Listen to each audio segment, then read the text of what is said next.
புரட்டாசி மாதம் நான்வெஜ் சாப்பிடக்கூடாதுன்னு சொல்லுவாங்களே, சாப்பிட்டா கடவுள் கோபப்படுவாருன்னு சொன்னாங்க நம் தமிழர்கள். இது மூட நம்பிக்கையா? கண்டிப்பா இல்ல. அதுதான் அறிவியலோட அடிப்படையே. வீடியோ லாஸ்ட்ல தான் ஒரு ட்விஸ்ட் இருக்கு.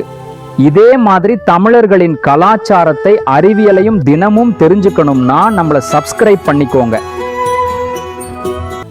அந்த புரட்டாசி மாதம் தான் குளிர ஆரம்பிக்குது.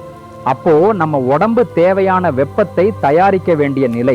ஆனா நான்வெஜ் சாப்பிட்டா அது மேல் புரோட்டீன் லோடு பாடிக்கு டைஜஸ்ட் பண்ணவே முடியாத நிலை. அவ்வளவுதான். செரிமானமின்மை, டயட்னஸ், அசிடிட்டி எல்லாம் வர ஆரம்பிச்சிடும். ஏன்னா குளிர்காலத்துல நம்ம உடம்புக்கு வெப்பம் தயாரிக்கிறதே ஒரு பெரிய வேலை.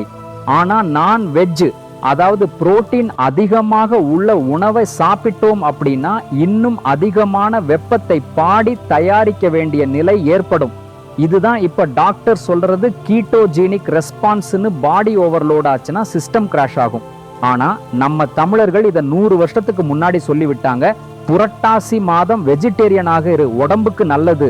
இன்னும் நமக்கு தெரியாமலே நம்ம முன்னோர்கள் ஆல்ரெடி நல்ல பாதையில நம்மளை வச்சிருக்காங்க.